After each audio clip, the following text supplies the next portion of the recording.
Hi guys, welcome to Talk to Me Tuesday for Tuesday, September 20th, 2016. This is Jennifer.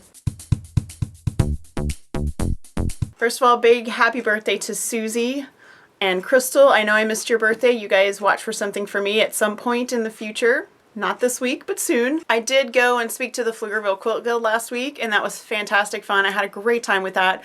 Unfortunately, I didn't take any pictures because I was speaking the whole time, but I know there were people taking pictures, and as soon as I see any of those pop up online, I promise I will share those with you guys. It was, like I said, it was a really great time. I did a huge show and tell, answered a lot of paper piecing questions, and just generally had a really nice time. They were super sweet and very welcoming, and it went way smoother than I could have anticipated just because I'd never done anything like that before, and I had no idea what to expect. I worked really hard last week and finished my favorite things. The quilt top is completely done, and I passed it off to Sarah Spence, who is a professional long arm quilter and is quilting it for me. We arranged it months ago, way before I got my Grace frame. She does work through the mail, so if you guys want something quilted, she's local for me, but she's more than happy to work with you if you want to mail something to her, and I think her prices start at 2 cents an inch, so I will put her information in the description. Super happy to have my favorite things top completely done. I did show it at Pflugerville, so if a picture pops up, then you will be spoiled for the last 4 blocks, but that's okay, you knew what was coming anyway. October 1st is our free pattern day for my favorite things, so that will be happening a week from Friday, so be sure and check Sewhooked for that so you can pick up the October pattern. As usual, all of those are available in my Craftsy shop. I have a couple of other things to share today before I let you guys go. One thing is, you might notice something slightly different behind me, this little guy here. I traded in my Baby Lock, which was my big Baby Lock sewing machine that I'd had for like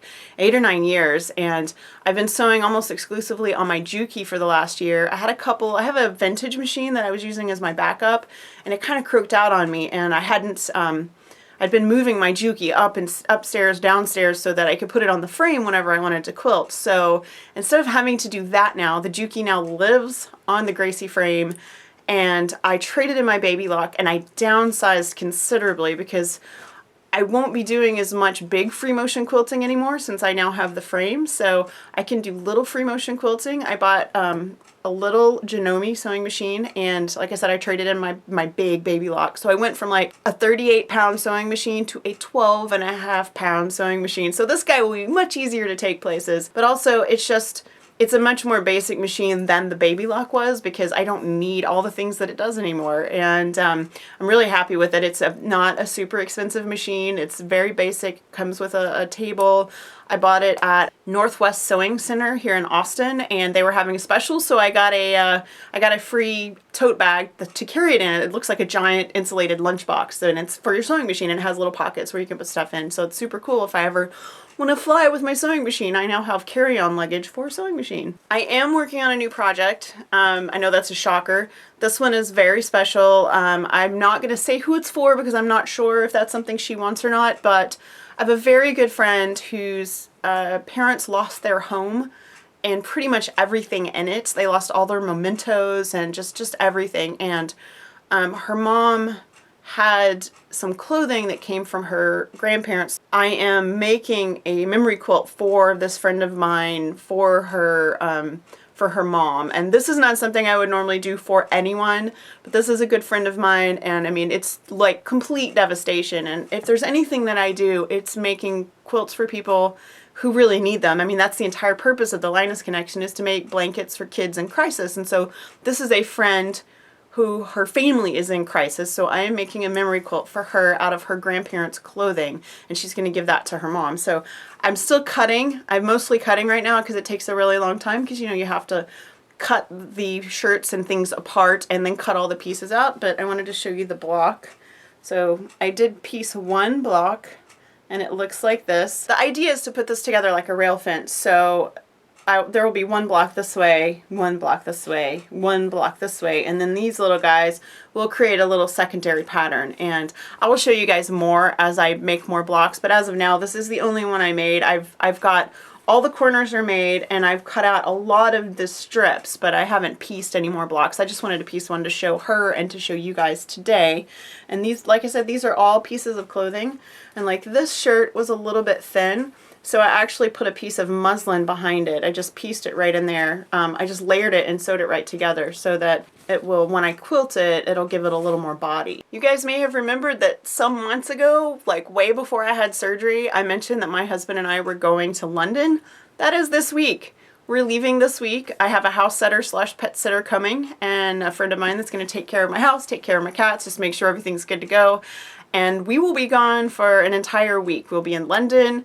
We've got some tours scheduled, and Vicky, check your email because I am sending you an email today. So hopefully I will get to meet Vicky because that would be awesome. If things work out, that will happen. And I'm super excited. I've actually, believe it or not, I've never been out of the country. My kids have traveled abroad, both of them. My husband's traveled abroad. I've never been anywhere, so I have a brand new passport ready for stamps. I have no idea if I'll make a video next week. If I do, I'll post it, and if not, I will talk to you guys the week after. So very excited.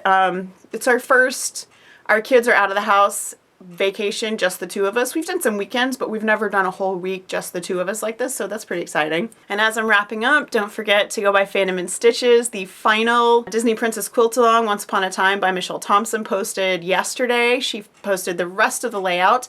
Next week will be the Design Invitational, and she is also going out of town, so make sure you get those in if you are designing for the Design Invitational. She needs those by Thursday, the 22nd at 7 a.m. CST, so make sure you get those to her so you could be in the Design Invitational, which we'll post next week. October is almost on us, and that means Fantastic Beasts. That's Vanda's event, Fantastic Beasts Mix and Match Quilt Along. So she will have lots of options for you to choose from, different quilt layouts, lots of blocks to choose from, and she explains way more about that. You guys, she has a Facebook group, so you can look for that link on fandomandstitches.com. And thanks to your feedback from YouTube, from Sewhooked, from Facebook, and from friends, I am going to reboot Paper Piecing Vintage for 2017, and I will share more details of that as we get closer.